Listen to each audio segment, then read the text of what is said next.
Hola, ¿qué tal? Saludos a todos, bienvenidos a Let's Metalize. Hoy vamos a hablar de una banda que en lo personal es de las que más me han impactado y que me han formado a nivel musical, y creo que es una banda que no solo a mí sino a mucha gente, a muchas bandas ha formado, en este caso Morbid Angel, y el disco del cual quiero hablar es Formulas Fatal to the Flesh, el cual fue grabado en 1998, y este disco, si lo situamos en el contexto de aquella época, había ya un ligero declive del death metal como tal, y empezaron a surgir otros estilos con desarrollos más sinfónicos, como lo fueron los discos de Therion, como los discos de Dimmu Borgir, Cradle of Filth. Es decir, era como el boom del black metal sinfónico, o del mismo del metal gótico, con muchísimas bandas que empezaron a escucharse y fueron haciendo una moda en ese momento, y la atención estaba pasando hacia esas bandas, dejando de lado tal vez un poco la atención al death metal, que tal vez ya no estaba ofreciendo algo innovador o diferente o refrescante.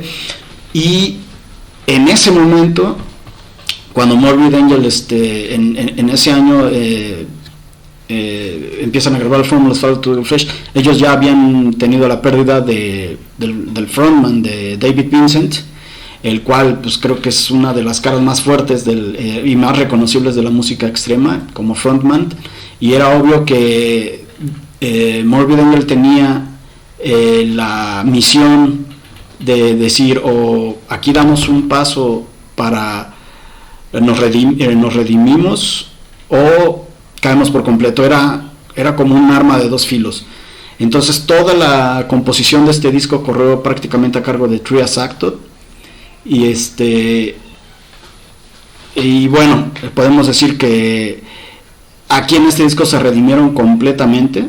Yo creo que es uno de los discos más extremos, más no solo brutales, sino hasta experimentales. Tiene una diversidad de elementos. Aquí compaginaron muy bien toda esa diversidad de elementos musicales que ya tenían en sus discos pasados.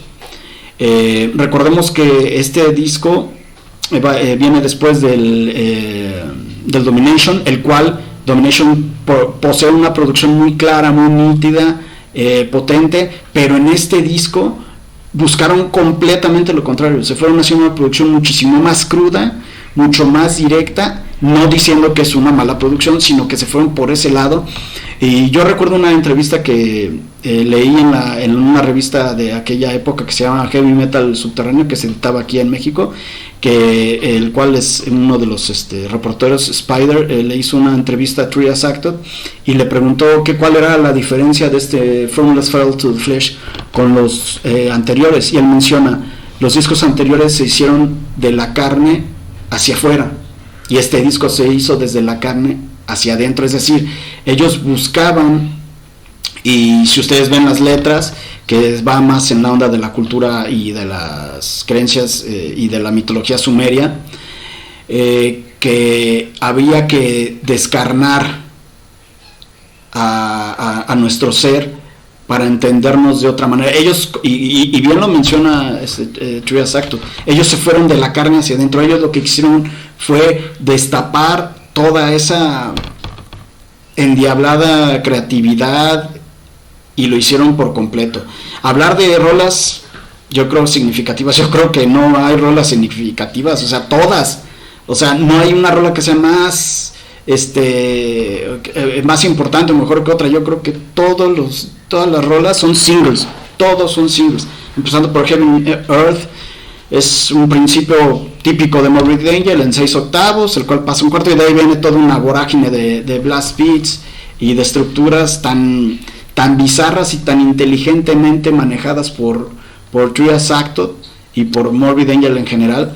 Recordemos, aquí ya tenemos como vocalista a Steve Tucker. Entonces él tenía que llenar el hueco de David Vincent, el cual para mí lo hizo de manera fenomenal. Yo creo que fue la mejor decisión que pudo haber tenido Morbid Angel con Steve Tucker, que venía de una banda Internecine, creo, y el cual no solo demuestra que es capaz, que es hábil, que tiene manejo de su instrumento tanto vocal como en el bajo, sino que le da refresca completamente el sonido, ya que él tiene un sonido o unas vocales todavía más que recuerdan un poco más más guturales, todavía un gutural mucho más fuerte que lo que hacía David Vincent. Entonces, lo que parecía que podría ser el declive de Morbid Angel con este disco, al contrario, no lo es. Pasamos por...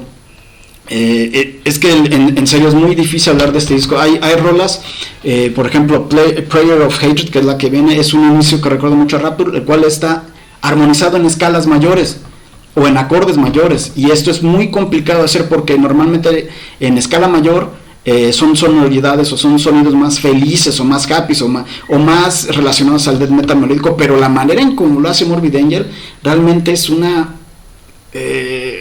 lo desarrollan de una manera magistral, que en lugar de que se oiga así happy o melosón o putón, se oye completamente caótico, se oye simplemente raya hasta en lo disonante.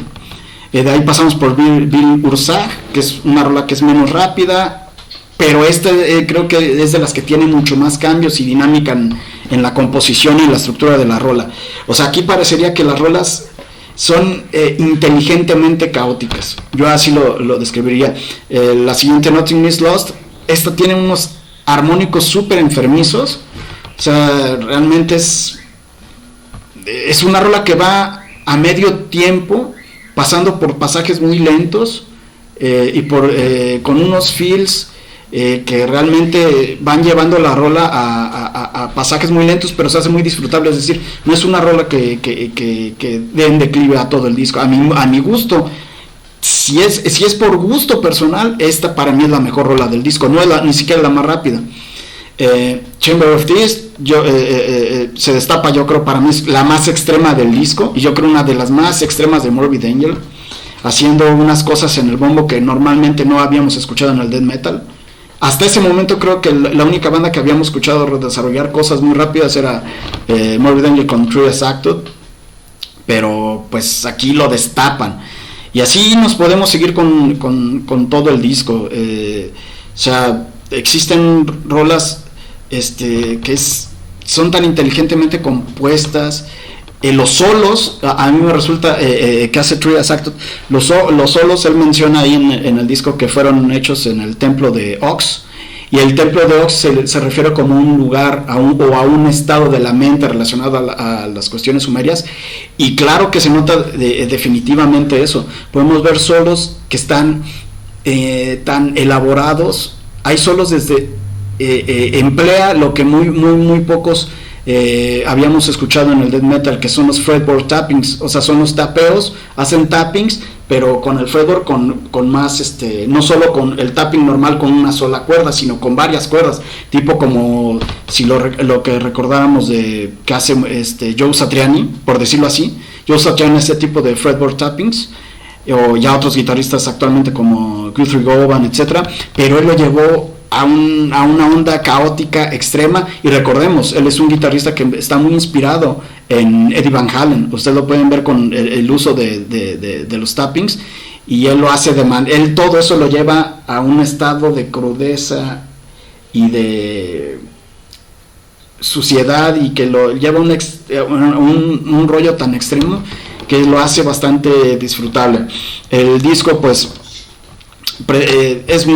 simplemente tiene una paleta de variedad de colores, de ritmos, de velocidad. Aquí en este disco de Morbid Angel realmente encuentras todo lo que querías escuchar en Morbid Angel, lo encuentras en un disco. Yo sé que hay gente que prefiere más los primeros discos, pero yo aquí puedo decir que este es el disco que sitúa, nuevamente lo repito, a Morbid Angel en otro momento, en otro nivel. Pues para rematar, yo creo que es uno de los mejores discos del metal extremo de la historia, para mí, por todo lo que acabo de mencionar. Y pues nada, pues sigan con Let's Metalize, recuerden, compartan, suscríbanse, denle like, un like. Nos vemos en el siguiente Let's Metalize.